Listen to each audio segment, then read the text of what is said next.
In Nigeria, we have less than 100 neurologists managing 220 million people. So you imagine access to proper diagnosis is really, really poor. Less than 100, you said? Yes, neurologists is actually less than 80. And with this Japa, maybe those of us left in the country are less than 60. Ah!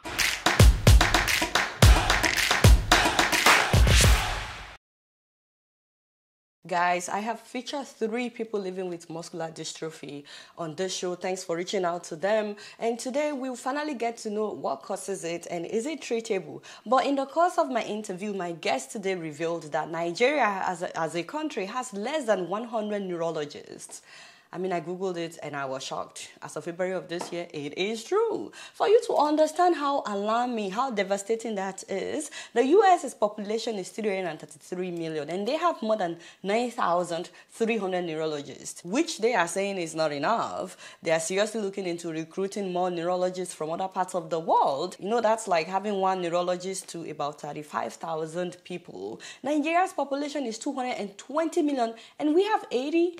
That's like one neurologist to every 2,750,000 people. The devil is a liar. But, you know, I digress. That's a topic for another day. Today, let's talk about that neurological disorder that causes muscle degeneration and weakness, muscular dystrophy. You will be seeing more of Dr. Temitope Farumbi on this show. MD, PhD, a dedicated neurologist and global health advocate with a focus on advancing brain health through innovation, research, and strategic leadership. She's the founder of Whole Health and Brain Health Initiative in Nigeria. She presently works at the University College Hospital, UCH in Ibadan. Of course, my very first question is, what causes muscular dystrophy? Muscular dystrophy is a rare muscle disease that results from a genetic mutation and it is hereditary. It can be transferred to a child by both parents, but male child gets to express this disease more,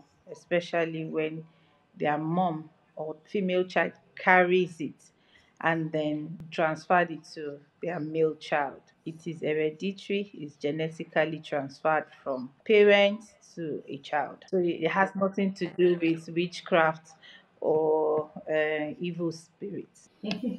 So, but is it always hereditary? Muscular dystrophy is always hereditary. It has to do with a genetic mutation during the formation of eggs and sperm to form a child, and then there's a transfer of that abnormal gene from the father or the mother, but in most cases from the mother who carries that gene to a male child. So, but we've also seen instances where neither of of the parents displayed any symptoms of muscular dystrophy, but the child has it. How do you explain that?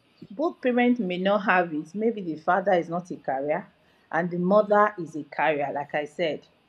Being a carrier means that you have that mutated gene in your system, but you are not expressing it. It's not at the level whereby the disease will be prominent or will be seen. But then you carry it in your body, in your gene, and you can transfer it to your child. So a female can be a carrier and then she would not express it or have a milder form. But when it is transferred to their male child, then the symptoms of that disease is now expressed in form of expressed in that child. So most parents may not show anything, but if you do a genetic study of both parents, one of them, oftentimes the female, be a carrier. Is it also possible that they don't give it to all their children? The percentage of transference is like 50%. So it might be some children may have it, some may not have. And some may have a trait. Let's say if you have like four children, one may not even have at all, two may have a trait, and then one will express the disease. However, for those who do not express the disease, it's important to actually do a genetic testing. They might be a carrier. Okay, that's actually my next question. That is it possible for parents to know before they even get married? Is it possible for them to know whether or not they are carriers of the traits? Yeah, it's possible, but genetic testing is not part of the usual one that we do as a routine test, unlike the sickle cell diseases that we check, because that is easy to check. But for muscular dystrophy, except there's a family history or there is high index of suspicion in maybe perhaps the grandparent have muscle disease or the other, that's when it is important to check so that you don't even marry two carriers, like a man also having it or somebody who is expressing it's now marrying a carrier, because a rare disease is not something that is very common. Is there any treatment for muscular dystrophy? Is there a way to prevent the muscles from degenerating? Yeah, there is no cure. Like we said, it's a genetic problem. It's until science is, we are still doing a lot of research in that area, in genetic treatment where they can remove. Like, of course, we've gotten a very good success in sickle cell disease. So the science is still ongoing. Research is still ongoing to be able, but there's no cure at this moment. However, there are treatments, physiotherapy, kind of exercise that the patient will do to improve we say exertional exercise, because you don't want anything that will further break down the muscles. So you do a low exertional exercise, and then also you want to look at the diet. Don't want a very high protein diet that will break down that could cause further increase of creatinine to worsen. You're saying that they shouldn't eat a lot of protein. No, in moderate, because the muscle is breaking down and it's increasing. There's something they call creatinine kinase that is a product of the muscle breakdown, and if excess of it in the body can even cause kidney damage. So you don't want to have excess of protein and you don't want to have less of it. So a moderate diet. So you need to talk to a dietitian. Energy also. So you need good carbohydrates. So you need a dietitian, you need a physiotherapist. It depends on that part of the body. If it's affecting muscles of the tongue or muscles of the face where speech is a problem, you might need a speech therapist to help here. Like I said, there is absolutely no treatment, no cure, but we can treat symptomatically based on what the patient is expressing. Are you saying that this can affect any muscle in the body? You just talked about. Yes, it can affect the muscle of the face, it can affect the muscle of the heart. Actually, what really leads to death in them are when affectation of the muscle of the heart, such that the heart cannot pump as it should, or muscles that supports the lung, and then they have breathing difficulties. Why is it that some people don't show any symptoms until they get to a certain age? There are different types of muscular dystrophy. The commonest one is Duchenne's dystrophy, where that you see in younger children between the age of younger male between the age of 3 to 6, and then there's another one, Becker's. So, and I'm not going to bore you with different types, but different types have the different degree of expression. Before, they used to say that muscular dystrophy is just a disease of the younger adults, younger children, but now you can see some in their early or late teens. Some may start expressing it when they are teenagers or in their early adult year, while some may express it very early. So there are different types, and it depends on that part of muscle that it affects. What basically happens in muscular dystrophy is that the muscle is self-destroying. It's not having enough strength to continue, so it dies. So it depends on that part of the muscles that dies, and also it depends on that part of the gene that the mutation is, and then level of expression differ based on that where the mutation is on that gene.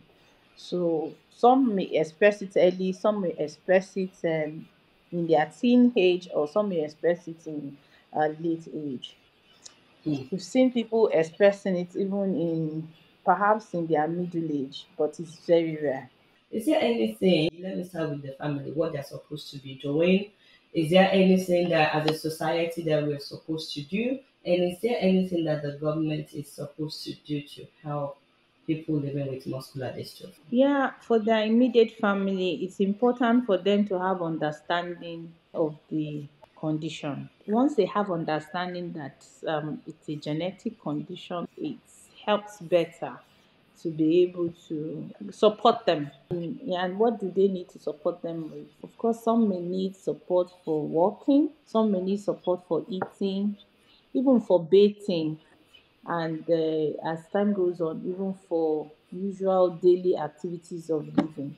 I know it can be very daunting in supporting such people, because that means that government needs to provide, and this is where community comes in to be able to support such families, because any carer, perhaps a family member or parent who is caring, is using their valued time to care for this person. So government needs to come in to provide support funds for people like this. At the community level, also be able to create social amenities for those in need of physical therapy, as well as movement and also transportation, and then to be able to equip our local primary health centers for them to be able to have access when the need arises. I'm glad you touched on that because this lady, for example, went from hospital to hospital to hospital, and the doctors had no idea what was going on. And if a doctor doesn't know what it is,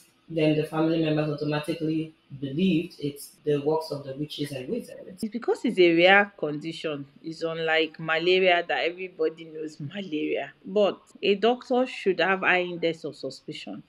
What is important that we should be able to do is to refer and also always ask for second opinion. A good doctor, like I said, is a doctor who knows their limitation and refer appropriately when the time arises for such things.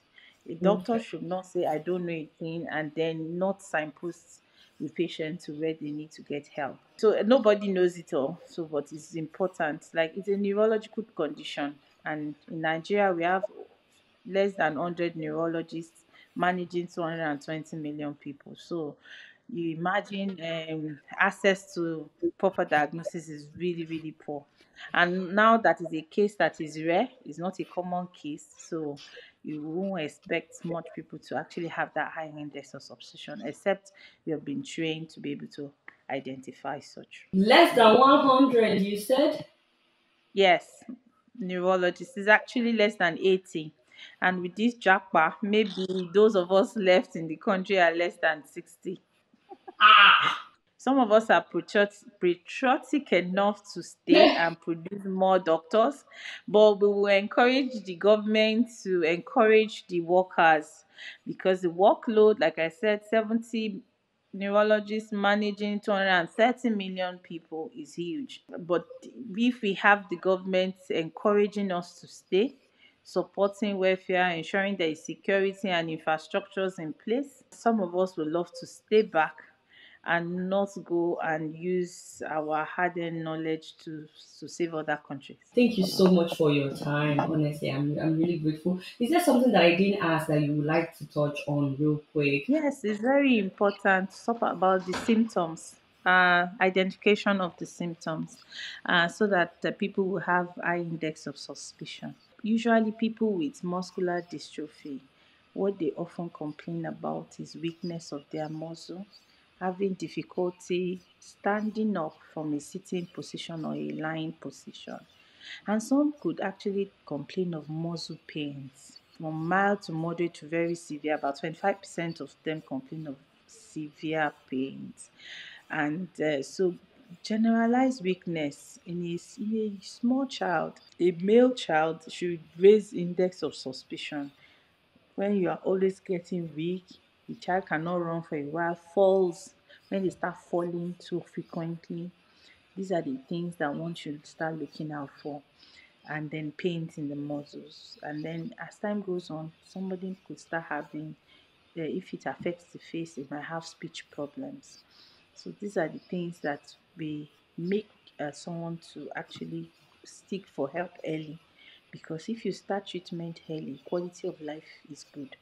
I think maybe at some point we also need to educate religious leaders because a lot of Nigerian parents, their first line of thought is to take to pastor for prayers. When Oh, that is very, very important. There's something we call patient public voice or initiative, where you bring everybody on board. for them to educate them. I know all of us, we are religious in Nigeria, but it's important for religious leaders to also encourage their parishioners to seek medical help. Thank you so much, ma'am. Really, really appreciate having you. Thank you for having me. Thank you.